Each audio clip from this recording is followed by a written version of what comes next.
తల్లి సేవ చేసుకోండి, తండ్రి సేవ చేసుకోండి, వాళ్ళని వదిలిపెట్టకండి. ఆ పరమేశ్వరుడు యొక్క రూపమే తల్లిగా ఉంటుంది. మీ అమ్మ, మీ నాన్న అనుకున్నారు కాబట్టి మీరు భూమి మీద ఉన్నారు. మీ కర్మ సంచయం అవుతుంది. అదే ఒక్క క్షణంలో వాళ్ళు వద్దనుకుంటే మీరు ఎక్కడ ఉండేవాళ్ళు అది గ్రహించుకోండి. మాతా పితరులకు సంబంధించినటువంటి సేవ చేయకుండా వాళ్ళని విస్మరించి ఏ ఫలితాన్ని మీరు తీసుకోలేరని రాసిపెట్టుకోండి. రేపు ఒక రోజు భగవంతుని దగ్గరికి వెళ్ళి నిలబడితే మొట్టమొదటగా ఆయన ప్రశ్న ఏం వేస్తాడు తెలుసా? మీ ముందు మీ అమ్మ సేవ చేసుకోరా, తర్వాత నా దగ్గరకు వద్దు అంటాడని.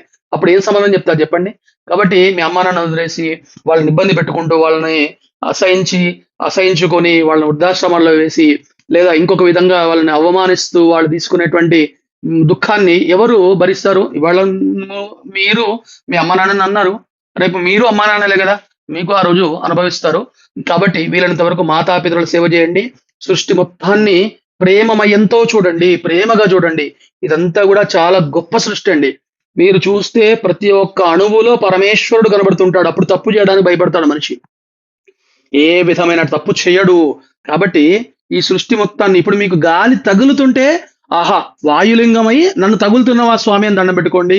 మీరు నిలబడ్డారు, కాలుకి ఎలాంటి నొప్పి కలగకుండా నడుస్తున్నారు అంటే పృథ్వీలింగమై నిలబడ్డాడు ఆయనే. అదే విధంగా మీకు ఆకలి అవుతుంది, జఠరాగ్నిలో అగ్ని ప్రచోదనం అవుతుంది అని అంటే అగ్నిలింగమయ్యానే మీకు ఆకలిని పుట్టించి మీ లోపల అన్నాన్ని స్వీకరింపజేసి శక్తిని ఇస్తున్నాడని గ్రహించుకోండి. ప్రతి ఒక్క సందర్భంలో పరమేశ్వరుని గ్రహించి చూడగలిగితే ఆ మనిషికి ఎలాంటి బాధ కలగదు. ఒకవేళ బాధలు వచ్చినా కూడా వాడు ఎదుర్కొని నిలబడతాడు. కాబట్టి జ్యోతిషంలో నేను చెప్పేది ఏమిటంటే మనకు బాధలు కలిగితే దాన్ని నిలబడడానికి ఒక మార్గదర్శిలా ఇది ఉపకరిస్తుంది. అదేవిధంగా మీకు ధైర్యాన్ని ఇస్తుంది. మీరు ముందరికి వెళ్ళడానికి బుద్ధి ప్రచోదనం చేసి సాఫీగా సాగడానికి దారి చూపెడుతుంది జ్యోతిషము.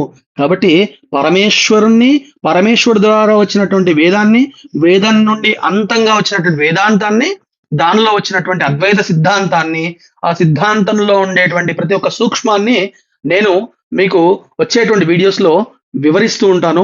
అదేవిధంగా జ్యోతిషం పట్ల ఉండేటువంటి అపోహల్ని, మూఢనమ్మకాల్ని తొలగింపజేసే ప్రయత్నం చేస్తుంటాను. మనకు చాలా విషయాలు ఉన్నాయి. చాలా నిగూఢమైనటువంటి విషయాలన్నీ కూడా చాలా సూక్ష్మీకరించి ఉన్నారు. ఆ సూక్ష్మాలన్నీ కూడా మీకు చెప్పే ప్రయత్నం చేస్తాను. వీలైనంత వరకు మన ఛానల్ కి సంబంధించి అందరికీ ప్రచారం చేసే పరమేశ్వరుడు యొక్క కృపకి అందరినీ పాత్రలు చేయించండి. ఎందుకంటే మనందరం కూడా సృష్టి మొత్తం నేను ఒక మాట చెప్తాను. ఒక తల్లి పాలు తాగిన వాళ్ళు అన్నదమ్ములు అయితే మనం ఒకటే గాలి పిలుస్తున్నాం. మనందరం కూడా అన్నదమ్ములు, అక్క చెల్లెల కిందకి వస్తాం. కాబట్టి మొత్తం సృష్టి అంతా సౌభ్రాతృత్వంతో సంతోషంగా ఆనందంగా గడిపేలా చేయడమే మా అద్వైతం అనే ఛానల్ యొక్క ముఖ్య